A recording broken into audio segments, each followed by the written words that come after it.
Hey, what's up guys, John here. Some of America's most desirable cities, San Francisco, Los Angeles, New York City, are all subject to a massive change that's about to restructure and change America to likes in which we've never before seen. We're already seeing skyrocketing crime, theft, big box stores, hotels, small mom and pop restaurants. A string of flash mob robberies across Los Angeles have retailers on edge. A lot of them are closing down, and they're doing this because of what's been happening inside of these cities with sky-high crime. Part of 9 store closures across the country. Target gave only one reason: retail theft. But when you pay very close attention to the details, what you're going to see happens next is going to rock the world. Barry Starlight, the CEO of Starwood Capital, owns 180,000 multifamily properties, almost $60–70 billion in assets, offices all over the world.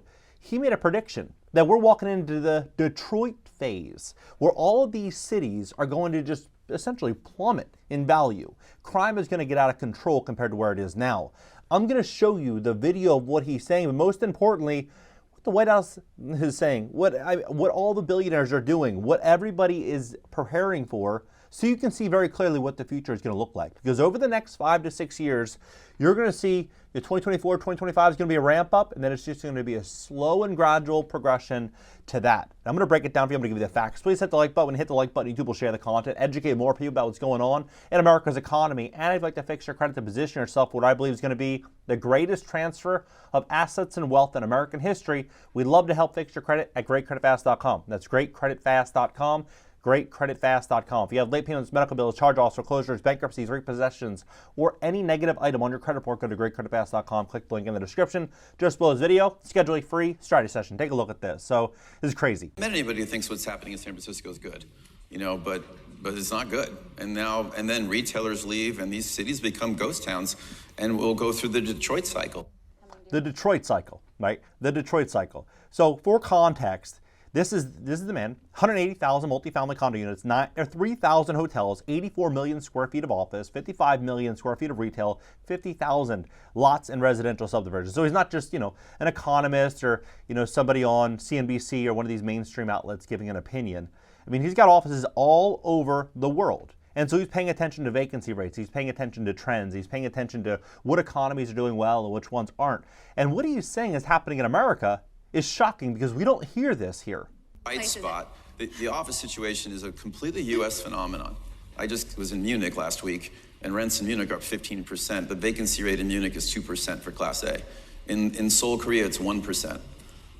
In Tokyo, it's 4%. Everyone's back to work except for Americans. We've gone off the deep end. We don't show up for work, we don't apply for jobs, and we don't feel like we have to go back to the office. Think about that. 2021, the Great Resignation, everybody was told, hey, work from home, you deserve 20–30% more, right? And then you have all these cities, Munich and Seoul and all these different locations where everybody's going back to work, and those areas are flourishing. They're doing extremely well. But when you look at America, we have a 19.6% vacancy rate as an average on office buildings throughout the entire country. Just for context, in 2018, 2019, that number was closer to 4.5% to 5%. So people just aren't going back to the office. So the big question is, what's going to happen next? Well, according to Barry, he's saying that you look at these significant markdowns on properties that were selling for $200 million. They have a loan for $100 million, and it's probably worth $40–30 million, somewhere in that range. What he's saying is the big losers are not going to be the Wall Street investors because they're not betting with their own money. It's the pension funds, it's the retirees, it's the everyday American on Main Street that puts their money with Wall Street that is going to suffer the most. And so what he's predicting is that we're going to start to see a massive movement towards office to residential conversions, basically pushing density through the roof. And it's very fascinating how this whole thing is going to work, because when you look at San Francisco, New York, and LA, the crime rate has just skyrocketed every single year. It's gotten out of control. And crime wave turns U.S. cities into war zones, right? This is what they're saying here. And when you start to see this, you have to ask yourself, how is this whole transition, how is this actually going to work? So office to residential conversions, this is HUD.gov. Office to residential conversions are both logistically and financially challenging. As a result, governments may need to provide financial incentives or relax zoning and building code requirements to make these conversions financially feasible. And that's exactly what Barry said is going to be happening. Similarly, The DOT policies unlock $35 billion in available lending capacity for development projects at below market interest rates, which will make conversions easier to finance. The announcement today also catalogs the broad set of federal tools that can be used for conversion. So look at how this is moving. This is happening so quickly. It's not only going to be the big office buildings that are going to, see these big changes. It's going to be mom and pop landlords. It's going to be landlords as a whole. Over the next couple years, what we're going to start to see is an erosion of landlord rights. And this is what I mean. About 12 million rental units in properties backed by Fannie Mae and Freddie Mac and a federal program created by Congress and managed by Federal Housing Finance Agency that backs mortgages and home loans across the country. Each year, the agency oversees $150 billion in financing for landlords by purchasing mortgages for approximately 25% of multifamily dwellings, according to People's Action's Home Guarantee campaign. After months of organizing by tenants and housing justice groups, the Biden administration is now considering a proposal backed by top lawmakers to leverage the FHFA's authority to attach rent controls and other tenant protections to federally financed home loans, which would be a major step forward for the Homes Guarantee campaign push to establish a national Bill of Rights. The White House announced the blueprint for the Bill of Rights earlier this year. We've done months of research with economists and lawyers. We've studied rent regulations and how they interact with supply. Based on this, we determined that the most effective rent regulation would cap rent hikes at 3% annually at properties backed by Fannie and Freddie. So that might sound good. Some tenants might say, hey, this is a great thing. But if insurance is going up 15, 20, 30% a year, taxes are going up, cost to maintain and service these properties are going up, how can a landlord stay in business? They can't. They won't be able to. I mean, look at this right here. This is Tacoma, Washington. Passes Tenant Bill of Rights. Landlords are required to provide 2 notices of rent increases. Landlords must pay relocation assistance if tenant moves due to significant rent increases. Amount of relocation assistance based on the percentage of rent increases. Now, I share this because if you are a renter, if you are a landlord, if you're just an American wondering what's going to happen with the economy, you have to pay attention to what's going on with the cities. You have to pay attention to what they're doing right now to property rights, because this is going to change everything. 5 to 7.5% increase, you have to 2 months of rent. So you have to give them something called a buyout. 5 to 7.5%, you have to give them 2 months rent. 7.5 to 10% increase, 2.5 months rent. Over 10% increase, 3 months of rent. Landlords prohibited from evicting tenants from November through March, and students, guardians, educators during the school year. Landlords who violate these rules fined from $500 up to 5 times the monthly rent. Late payments capped at $10 a month. Landlords cannot raise rent if they're in violation of tenant protection laws or if the unit is uninhabitable, right? So this is the White House Bill of Rights right here on the whitehouse.gov. And so when you go through this, you see that tenants can go on strike. So you can have all the tenants in the building work together and unionize and go on strike. They get access to free legal counsel. It's a complete overhaul. So here's how this is all going to work out with these big cities. So right now, rents have already dropped, according to CBS News, January 25th, right, 7 days ago. The median rent countrywide was $19.64 in December, or 90% less than August 2022. So here's what's going to happen. We're going to start to see so much cash and capital flood into these Detroit-like cities, San Francisco, LA, you name it, New York, every city. We're going to start to see this happen because you have $2.7 trillion in office debt that has to get refinanced over the next couple of years. And so what is that going to mean? Significant markdowns for those investors, for those banks.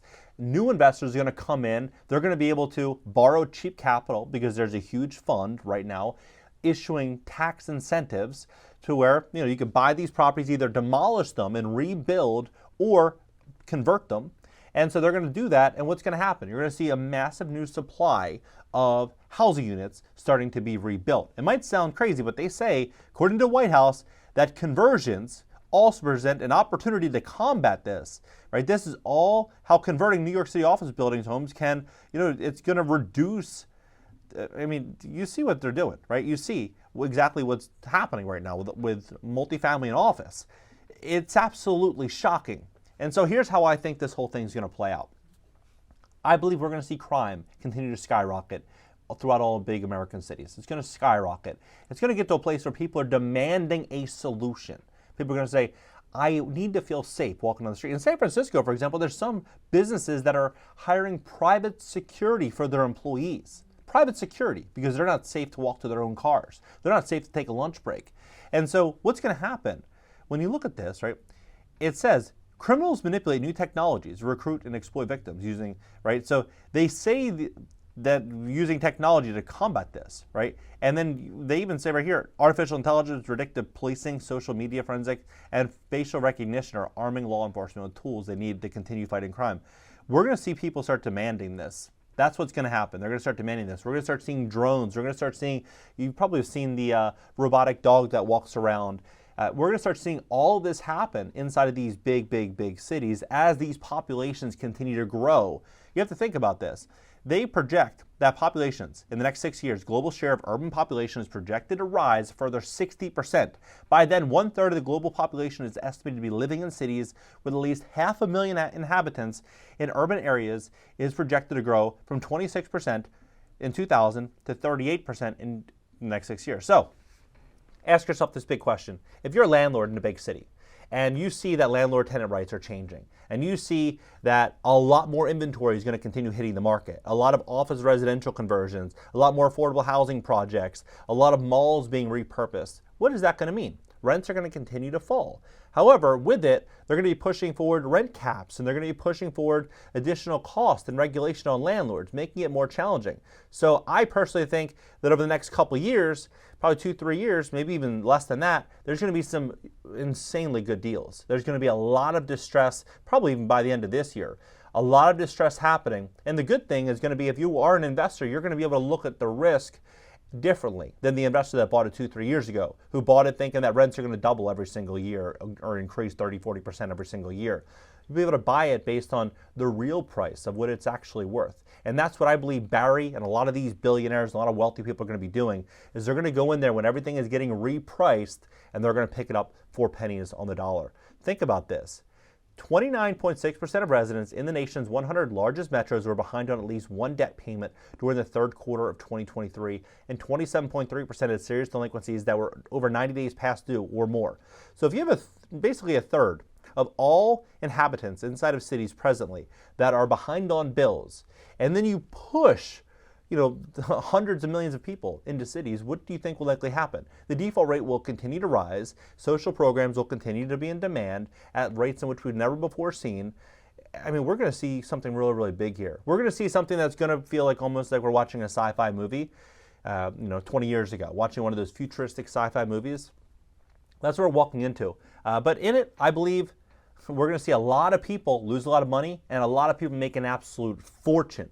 So if you are business owner, an entrepreneur, American that has a big goal, pay attention to the trends that are happening so you can be 10 steps ahead of the competition and go out there and make some really, really great investments. Drop below, let's have a conversation about this. Please hit the like button. If you'd like to fix your credit to position yourself for funding, maybe you want to buy a business, you want to expand your business, get a loan, maybe you want to buy your single family home outside of the city. Go to GreatCreditFast.com if you have late payments, medical bills, charge-offs, foreclosures, bankruptcies, repossessions, or any negative item on your credit report. You can click the link in the description just below this video and schedule a free strategy session for Monday. Catch you next video.